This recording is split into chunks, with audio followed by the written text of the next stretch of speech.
We're seeing something a little unusual on Mount St. Helens today. Not an eruption, but tell us a little bit about what is happening. Yeah, if you're here in Southwest Washington or maybe in the Portland area today and you woke up and you felt a really strong, warm wind, that same wind is affecting the crater of Mount St. Helens. And so we this morning heard that we were getting some pilot reports of ash in the area, and we took a look on our webcams, and sure enough, there was quite a bit of ash from the 1980 eruption being blown around by all of this wind that we're seeing. You mentioned that some of these first reports came in from pilots. Are we concerned about any sort of impact to aircraft, any flights in and out of PDX today? Right now, there are no impacts to aviation, but we're keeping an eye on it with our partners at the FAA and the National Weather Service and the Washington VAC, the Volcano Ash and Aviation Center, which is actually in Washington, D.C. So we're working with all our partners to keep an eye on it. Right now, earlier today, it was kind of headed in a south-southeast direction. Now, the last time I spoke with them, it was going in a more north-northwest direction. It was about 16 nautical miles at the last measurement. But right now, it's not impacting any flights. For any maybe amateur pilots who may not know, like, I shouldn't fly near this, what kind of danger could there be from ash to aircraft?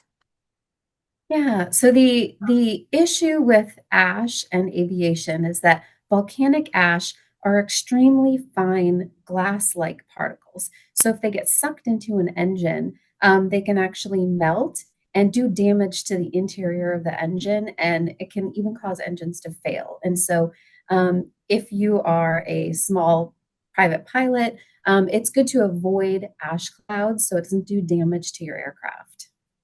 And are there any concerns for, hikers or maybe people who live in the area around Mount St. Helens?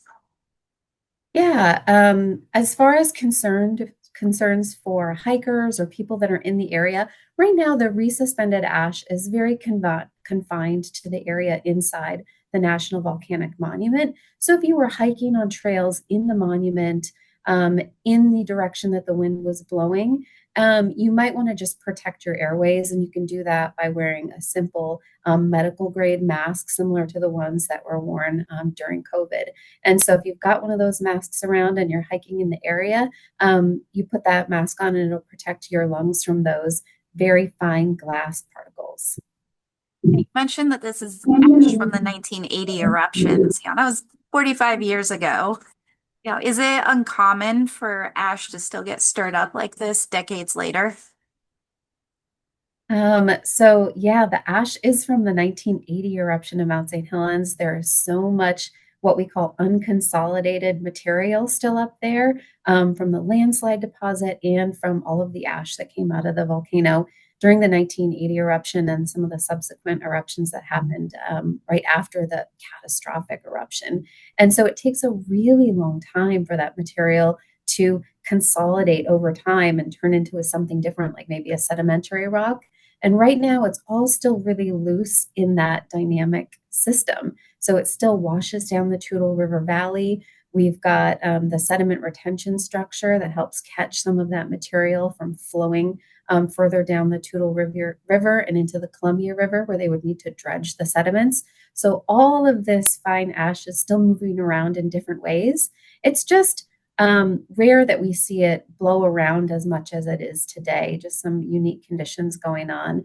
Not unheard of. We've definitely seen this happen before, but we just wanted to get the word out because we were starting to get a lot of calls of people that were concerned, and we wanted to make sure everyone understood there's nothing going on at the volcano, it's just wind. And do you have any sort of idea about how long it's expected to keep lingering in the air?